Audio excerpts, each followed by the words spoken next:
What up guys, this is Versus Z and welcome to the final week of Rider Fest as we go over the series of Kamen Rider Double and O's. And today I'm bringing you a video review of S.H.Figuarts Kamen Rider Double. For more information on the S.H.Figuarts toy line, check out Giltar's introduction to S.H.Figuarts. It's quite exhilarating. Each of these figures were released by Bandai in the year 2010. Cyclone Joker was released in February 2010, while Heat Metal and Lunar Trigger were released in March 2010. Each figure also retails for 2,500 yen, which is around 29 US dollars. Each box is color coordinated to match the different forms of Kamen Rider Double.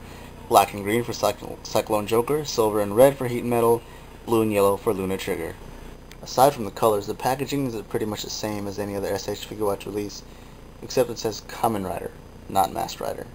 For those of you who are new to the series, Kamen Rider Double features a 2-in-1 crime-solving detective theme. Philip, the smartest boy in the world, and Shotaro, the half-boiled detective. The two combine mind and body to henshin into Kamen Rider Double. Cyclone Joker here is Kamen Rider Double's main and probably most well-known form, along with Heat Metal and Lunar Trigger, and many other forms. Just watch the show to see how they all turn out. The paint apps on this particular S.H.Figuarts figure are actually really great. I love the metallic green for the Cyclone side and the black for the Joker side. You got a dull gold for the trim of the Cyclone side, and then this metallic purple for the Joker side. Tribal symbols to represent Joker, and then these air vents to represent Cyclone, which is wind, air, whatever, whatnot. The double driver belt is actually pretty nicely detailed. You got a nice paint app. You get the gold, sorry, not the gold, but green light and purple light to represent that the guy memories are in there. But what's disappointing is that the guy memories are only black and not painted. Why, Bandai? Now, you get the maximum slot on the side, and you also get a detailed buckle all around. You get a nice silver trim to divide the different sides of the of Kamen Rider Double. You also have the anklets here, very well painted as well. A couple of things to point out that could get annoying to some of you guys are the black joints that are very common amongst the double figures. They aren't colored, at least until you get to Fang Joker. Now you get black here, which is fine for the Joker side, but black joints for the Cyclone side, and all around you can even see the elbows. It could be an eyesore to some of you guys. Another thing that I do not like about the paint app, the Cyclone side is perfectly fine, the Joker side is not. What's wrong with it? Well, if you take a look at the head, it's got this nice matte finish, which should go all the way down the body, but it doesn't. You get this semi-glossy, very plastic, toyish feel, especially on the chest. It's very glossy there.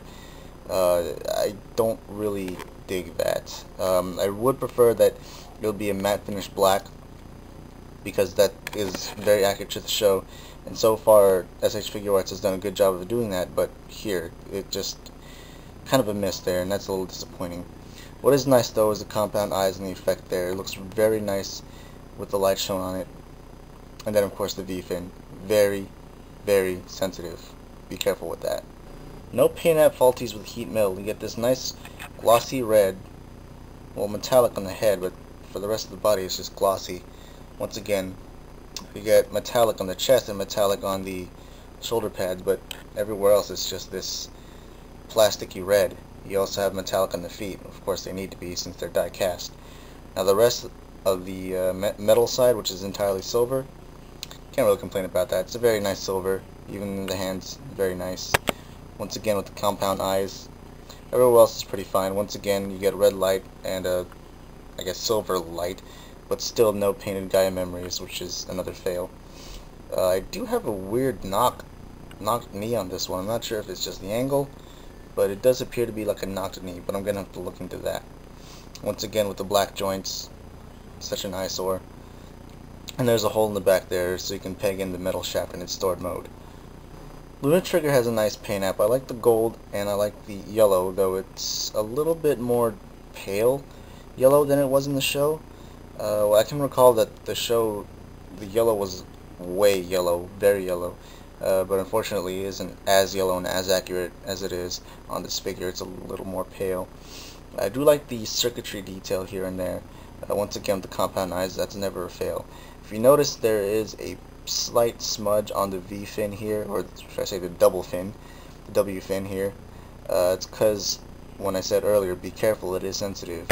my lunar trigger has actually fallen and the W fin here actually cracked, so I actually had to cover that with some silver Gundam marker just to kind of hide it. It didn't do too much of a good job, but at least it's better than seeing an ugly crack down the portion of the fin there.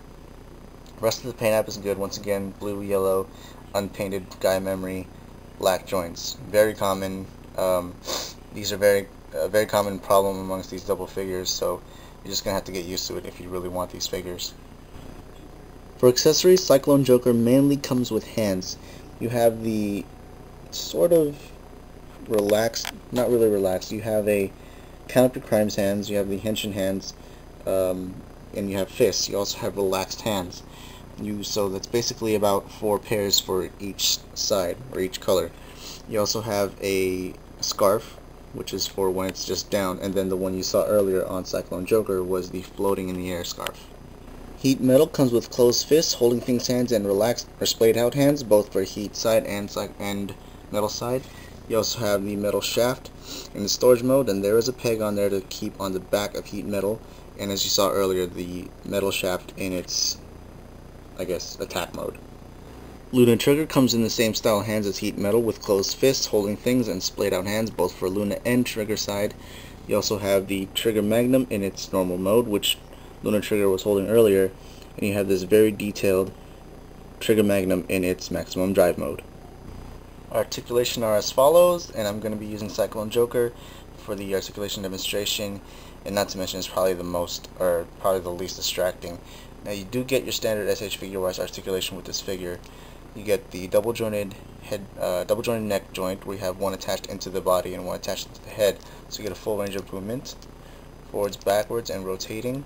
You also get that S.H.Figuarts rotating swivel or ball joint swivel, fully rotatable arms. The shoulder pads are separate, so the arms can go about that far. Double jointed or 2-point bend at the elbow, and you also have that double ball jointed wrist. You have 2 points of articulation in the chest, though it's not very apparent with Double's chest mold.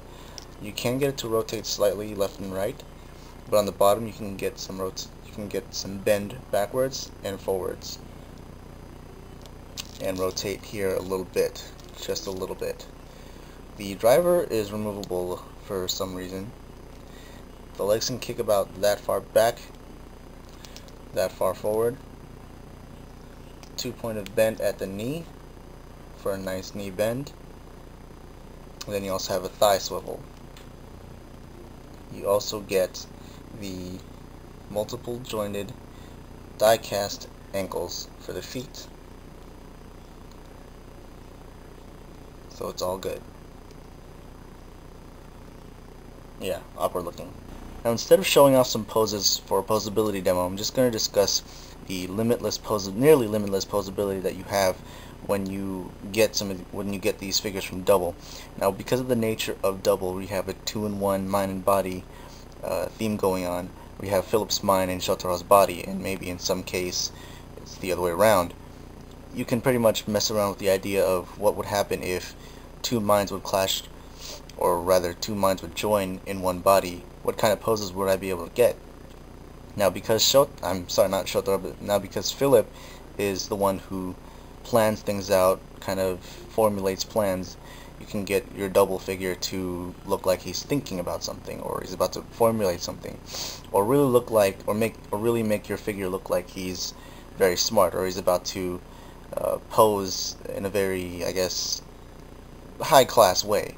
Then you have Shotaro's half, who's basically the brawler, the brawn of the Double half, so that way you can take advantage of all the posability that you can get. A good example here is, right now, these are, I would call, Philip style poses. Or switch it up, make the figures look more aggressive, and you got more Shotaro style poses. So like I said, the possibilities are pretty much limitless. Now once you get his Tamasi stage act, the poses that you can pull off get much more cooler. Kamen Rider Double is pretty stylized, so once you get that stage act, those stylized action poses can really be brought out. And just another example of stylized action poses. And of course the very awkward looking Joker Extreme Rider Kick. Depending on the angle, it looks either weird or cool. So for my final thoughts of this figure, I'm gonna have to give it an 8 out of 10. I can recommend it to those who are starting the S.H.Figuarts line and to those who have already have a decent collection going on, and especially I recommend this for Kamen Rider Double fans. The articulation is definitely great. The slim design of Kamen Rider Double is perfect for the S.H.Figuarts simple and heroic style. You do get a decent amount of accessories, and for the price range at $30, I think you get what you pay for. Now, that doesn't mean this figure doesn't have any flaws. Now, there are some paint apps issues that I've noted throughout the review, and although my figures did not show this issue here, but I have heard of looseness issues around the legs and ankles and in various areas. But like I said, my figures didn't display any of those issues, but it is something worth noting. So with that said, I once again would have to recommend this figure to anyone, and especially if you're a fan of the Kamen Rider Double series. So with that said, hope you guys enjoyed this review, got something out of it and found it helpful to those who are curious. And as always, enjoy the rest of Riderfest.